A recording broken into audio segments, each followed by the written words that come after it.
수요 영성기도에 나오신 성도님들에게 주님의 은혜와 평강이 가득하시기를 바랍니다. 오늘 새벽에도 한번 제가 인사를 드렸었는데 저는 혹시 저를 모르시는 분들이 계실까봐 당분간은 제가 좀 인사를 이렇게 드리고 시작해야 될 것 같습니다. 저는 종교교회 소속 목사 김민철 목사입니다. 지금은 배화여중과 배화여고에서 교목으로 학원 선교를 감당하고 있습니다. 이렇게 수요 영성 기도회에서 여러분과 함께 만나 또 하나님의 말씀을 나눌 수 있음에 너무나 감사를 드립니다. 바라기는 나누는 말씀을 통해 서로에게 은혜가 되고 변화가 있는 귀한 시간이 되기를 소망합니다. 새해가 시작된 지 엊그제 같은데 벌써 9월이 되었습니다. 9월이 된 지금 새해 세우셨던 계획들은 잘 이루고 계신가요? 그때 어떤 계획을 세우셨었나요? 벌써 기억 속에서 사라지시진 않았나요? 저도 새해를 맞을 때마다 새로운 계획을 세우곤 합니다. 저에게도 올해 반드시 이루고자 하는 한 가지 계획이 있었습니다. 그 계획은 다이어트입니다. 2024년이 시작되면서 헬스장을 등록하고 운동을 시작했습니다. 중요한 것은 무엇이냐? 싼 걸로 하겠다고 알아보던 중에 새벽반에 등록해버린 것입니다. 운동 시간이 6시부터 9시까지만 할 수 있는, 그래서 가격이 매우 저렴한, 너무 호기로웠습니다. 새해 너무 그랬습니다. 그것도 3개월씩이나 등록해버렸습니다. 이것을 내가 해낼 수 있을까? 그것도 새벽에 꾸준히 나갈 수 있을까? 결국 어떻게 되었을까요? 성공한 것 같은가요? 실패했습니다. 이렇듯 우리는 삶이 더 나아지기를, 개선되어지기를 바라며 애써보지만 그것이 말처럼 쉽지 않다는 것을 며칠 만에 깨닫냐? 3일 만에 깨닫곤 합니다. 우리는 많은 부분에서 내가 변할 수 있을까? 내가 정말 새로워질 수 있을까? 이런 생각 속에 막연한 마음이 들게 됩니다. 의지가 약하고 인내가 부족합니다. 나쁜 쪽으로는 금세 바뀌고 변해버리는데 좋은 쪽으로는 바뀌는 것이 너무나 힘이 든 것 같습니다. 늦잠 자고 침대에서 뒹굴뒹굴 거리는 건 누가 시키지 않아도 완벽하게 해내는데 일찍 일어나고 부지런하게 사는 것은 어찌나 힘이 드는지. 좋은 쪽으로 변한다는 게 너무나 쉽지 않습니다. 그런 모습을 가진 저와 여러분에게 오늘 말씀을 통해 제가 전하고자 하는 것은 변화입니다. 좋은 쪽으로 변화하자는 것입니다. 옛사람을 벗고 새 사람을 입어보자는 것입니다. 과연 사람은 변할 수 있는가? 여러분, 사람이 변할 수 있다고 생각하세요? 그래, 동의하시는 분도 있고 아닌 분도 있을 거라고 생각합니다. 방금 이야기한 것처럼 나쁜 쪽으로는 금세 바뀌고 습관도 금방 형성이 되는데 이 좋은 쪽으로 바뀌는 것은 너무나 힘들게 느껴집니다. 어떤 이들은 사람은 변하지 않는다라고 체념적으로 이야기합니다. 사람은 고쳐 쓰는 거 아니다. 아마 이런 분들은 작심삼일을 너무 많이 경험하신 분들이 아닌가 생각이 듭니다.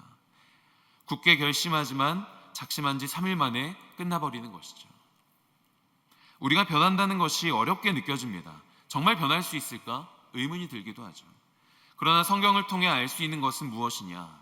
변할 수 있다는 것입니다. 그리고 변해야 한다라는 것입니다.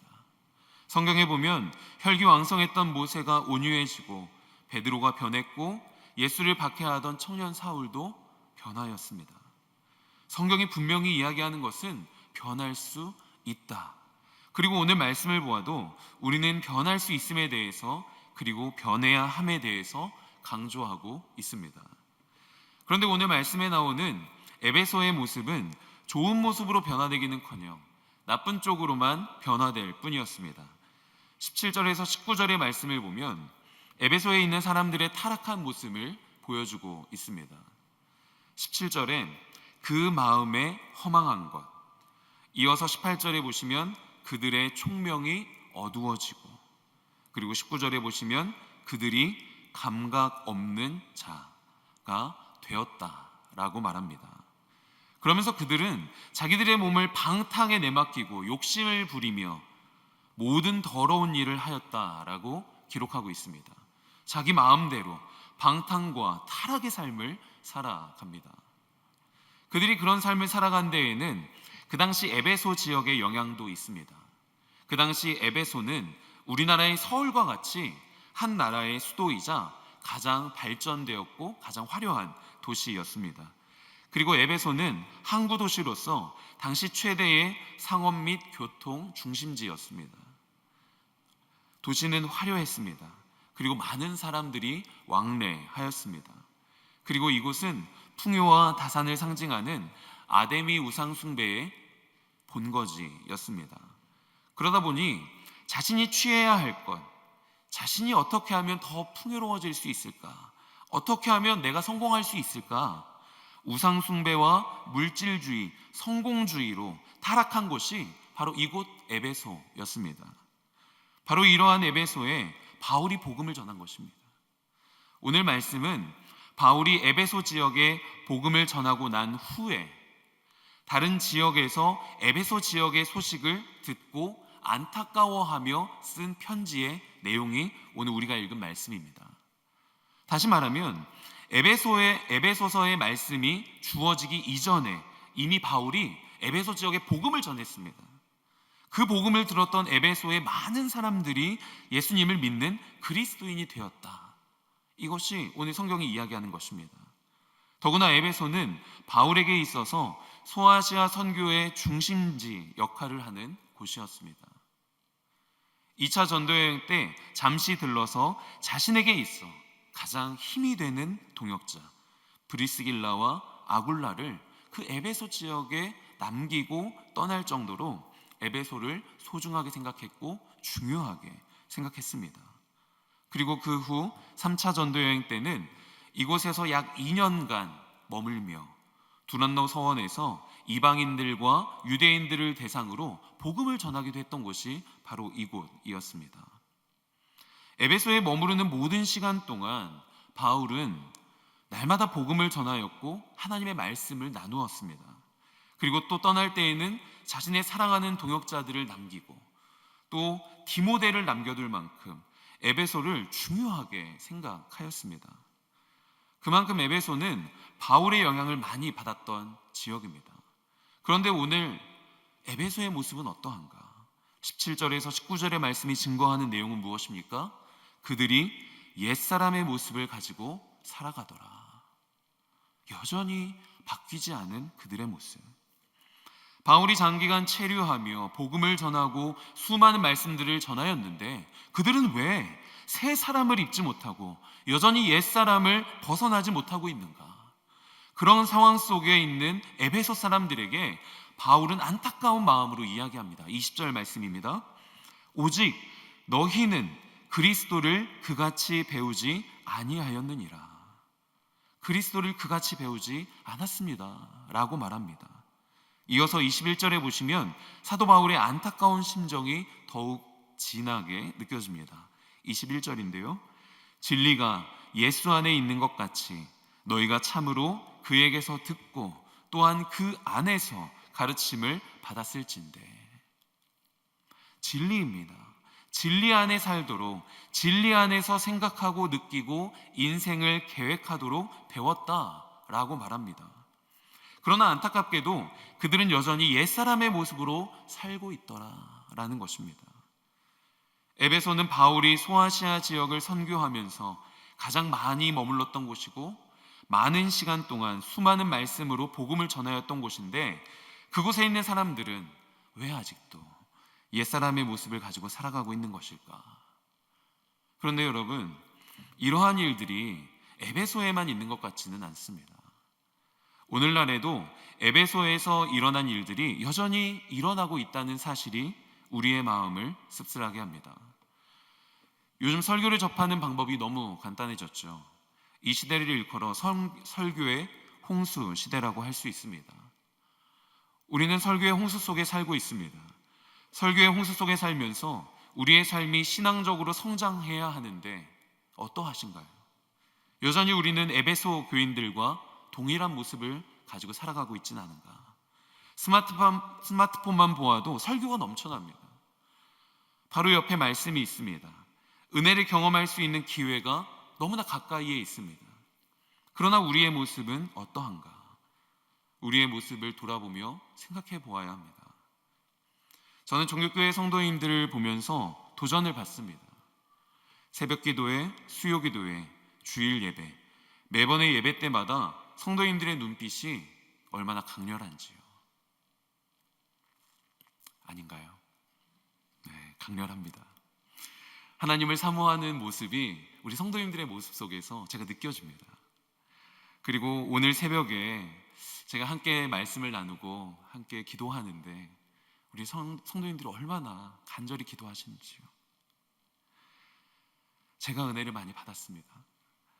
그런데 만약 이렇게 열심히 예배도 드리고 기도도 열심히 하고 많은 설교들을 들으면서도 정작 나의 삶이 변하지 않고 있다면, 성숙해지며 깊어지지 않고 있다면 그것은 문제가 아닐까요? 바라기는 종교교회 성도님들 모두 예배할 때마다 하나님을 깊이 만나고 말씀을 통해 진리를 깨달으며 성령의 충만한 가운데 새롭게 변화되는 은혜가 우리 성도님들의 삶 속에 가득하시기를 축원합니다. 그런데 오늘을 살아가는 우리의 삶이 참 녹록치 않은 것이 현실입니다. 성공과 물질 그리고 쾌락, 이 모든 것들이 다 부질없는 것이고 하나님의 은혜가 더 중요한 것을 알면서도, 또 그것을 고백하면서도, 머리로도 알고 있으면서도 사람들은 세상에 더 매달려 살아가게 됩니다. 이유가 무엇일까? 그것은 아마도 이 땅에서 이 물질 세계에서 사는 동안은 이런 것들처럼 분명해 보이는 것이 없기 때문입니다. 헛된 것을 알면서도, 그것보다 더 중요한 것이 있는 것을 알면서도 그것에 매달려 살아갈 수밖에 없는 우리의 모습. 내 인생에서 정말로 붙들어야 할 것과 인생의 방향이 성공과 물질, 쾌락에만 있지 않다는 것을 알면서도 보이지 않는 하나님보다 더 분명해 보이고 더 믿음직해 보이기 때문에 우리는 오늘도 그렇게 살아가곤 합니다. 에베소 교인들이나 오늘 우리의 모습이나 크게 다르지 않다라는 것입니다. 에베소 교인들도 이미 그리스도인이었음에도 불구하고 옛사람의 모습을 벗어버리지 못했고, 오늘 우리도 이미 그리스도인임에도 옛사람을 벗어버리지 못하고 있다. 하나님의 말씀보다 이 세상, 이 물질 세계에서 더 좋아 보이고 붙들 만한 것들을 더 따르고 있는 것은 아닌가? 하나님보다 더 분명해 보이는 것들이 우리 눈에 더 크게 보이는 것은 아닌가? 그렇게 바울이 수많은 말씀을 전했던 에베소 지역의 교인들이나 말씀의 홍수 속에 살아가는 오늘 우리에게나 하나님의 말씀이 들리지 않고 받아들여지지 않고 있는 것은 아닌가? 여러분, 이 세상을 살아가며 우리는 옛사람을 벗어버리지 못하는 그런 처지에 놓여 있습니다. 새 사람을 입고 살아간다는 것이 참 쉽지 않은 것 같습니다. 그렇다고 이 상태 그대로 있어야 하는 것일까?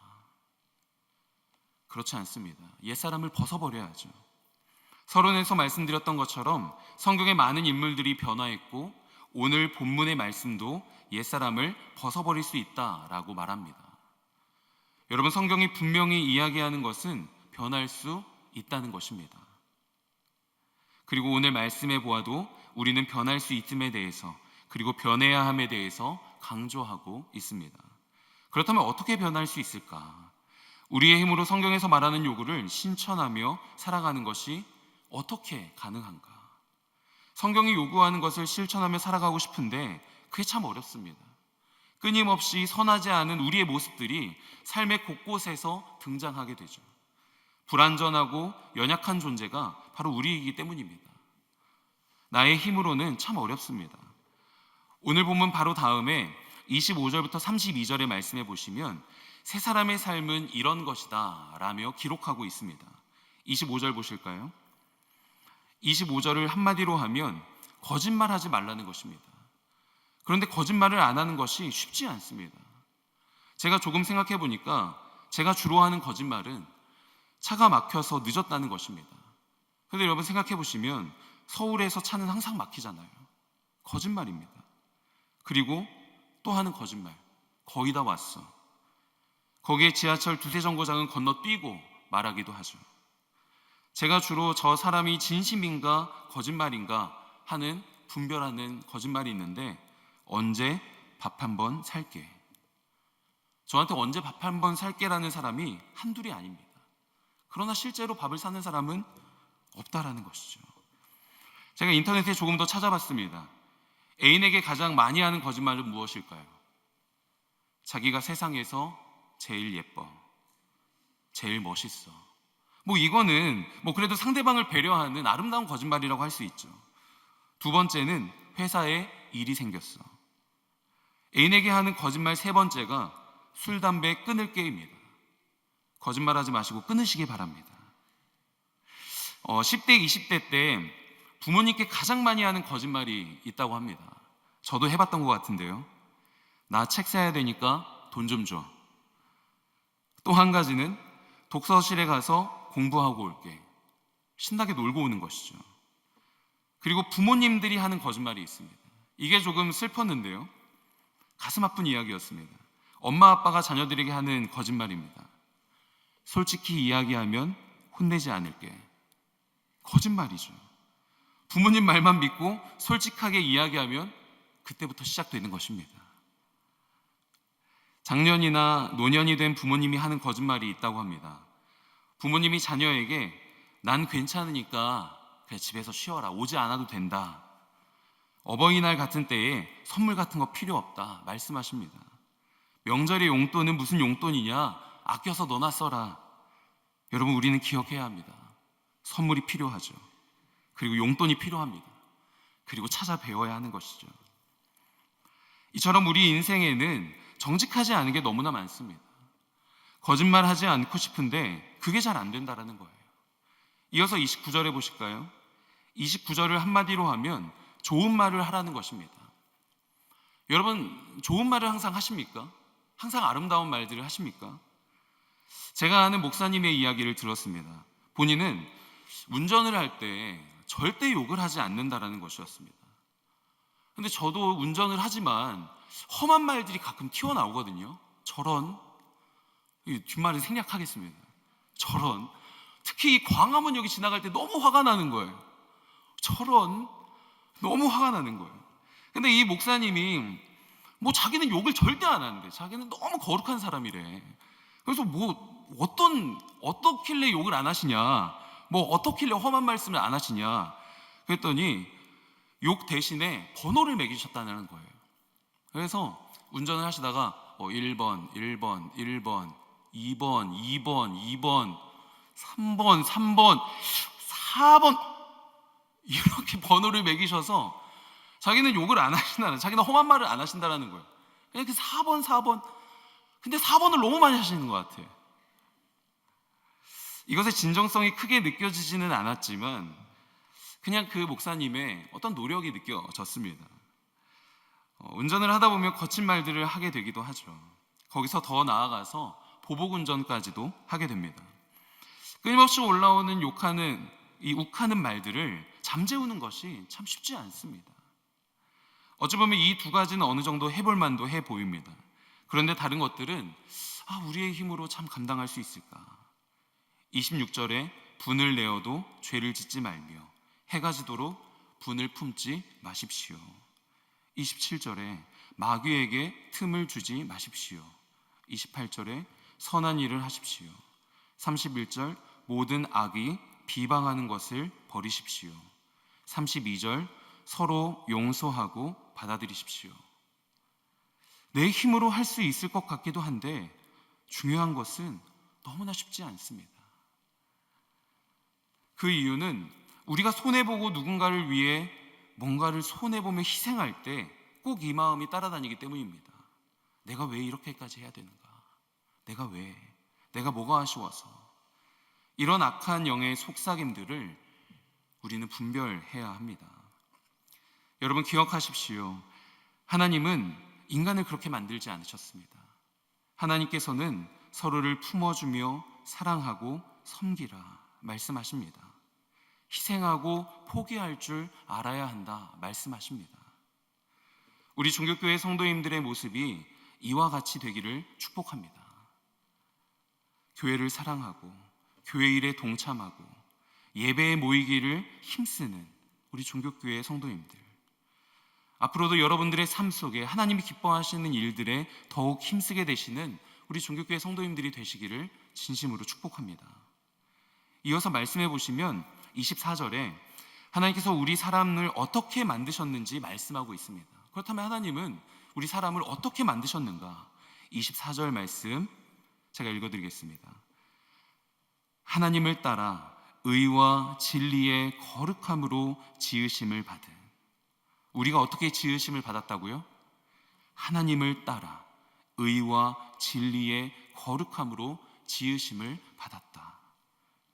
여러분, 우리 모두가 이렇게 지음을 받았는데 지금 우리가 그렇게 살고 있지 못하다라는 것입니다. 악한 영에게 속아가며 세상에 속아가며 무지해지고 지각이 어두워져서 내가 하는 것이 죄인지도 깨닫지 못한 채 무감각하게 살아가고 있다. 여러분, 옛사람의 모습을 벗어버리게 되시기를 축복합니다. 모르지 않죠. 옛사람을 벗고 새사람을 입어야 한다는 거, 이미 이 성경은 너무나도 유명하고 우리가 그리스도인이 된 이후로부터 옛사람을 벗어버리고 계속 하나님이 말씀하시는 새사람의 모습을 입고 살아가고 싶은데 그게 쉽지 않다라는 것이죠. 도대체 옛사람을 어떻게 벗어야 할까? 이것이 우리의 질문이 되어야 합니다. 그 답이 갈라디아서 5장 16절에 나와 있습니다. 갈라디아서 5장 16절 제가 읽어드리겠습니다. 내가 이르노니 너희는 성령을 따라 행하라. 그리하면 육체의 욕심을 이루지 아니하리라. 아멘. 성령을 쫓아 행하라. 그리하면 어떻게 된다고요? 육체의 욕심을 이루지 않게 된다. 옛사람의 모습을 벗어버리고 새 사람을 입게 될 수 있다라는 것입니다. 그런데 여러분, 성령님이 보이세요? 보이지 않죠. 그렇다 보니까 우리 안에 성령님이 함께 하시는 것인지, 정말 성령님이 나와 함께 하고 계신가? 그것을 아는 것이 너무나 힘이 듭니다. 그러나 이것 한 가지 기억하시기 바랍니다. 성령님이 함께 하시는 것을 깨닫는 것은 그렇게 어려운 일이 아닙니다. 어떻게 깨달을 수 있는가? 오늘 내가 하나님의 말씀대로 살아가려고 애쓰며 고군분투하는 그 삶에 성령님이 여러분에게 함께 하시는 줄 믿습니다. 너 정말 그렇게 살기 원하니?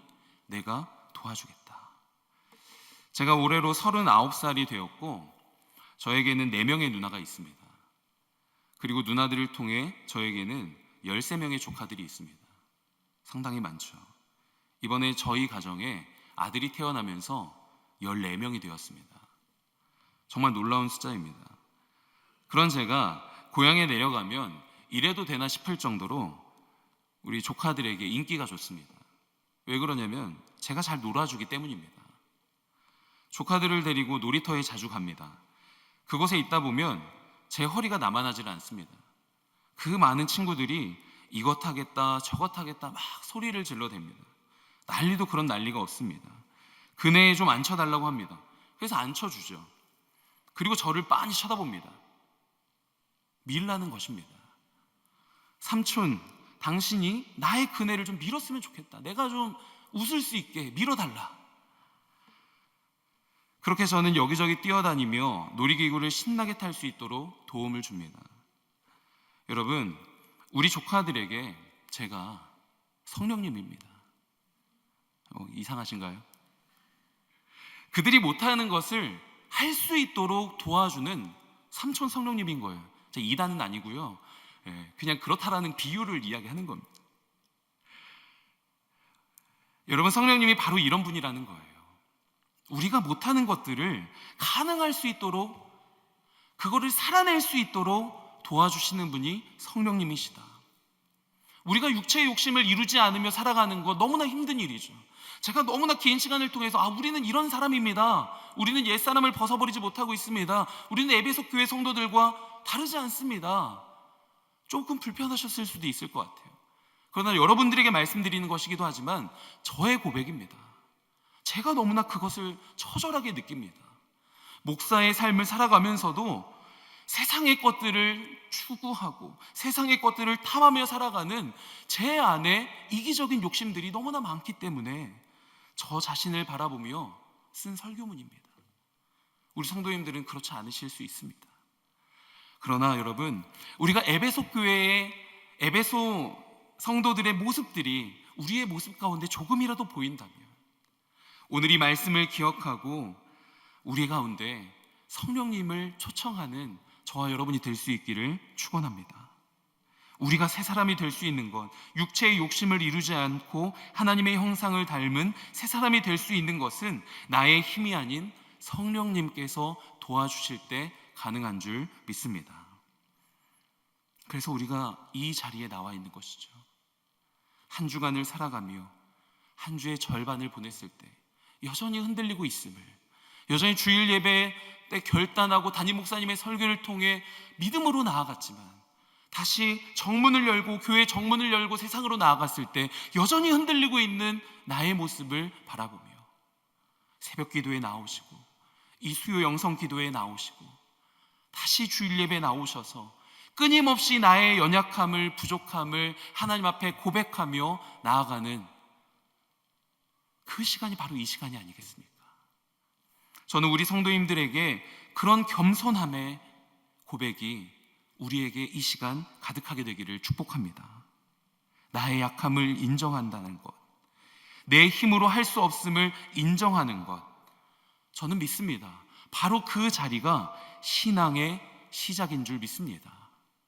그 겸손함이 신앙의 출발점입니다. 사랑하는 종교교회 가족 여러분, 우리의 연약함을 고백하며 하나님께 나아가게 되시기를 축복합니다.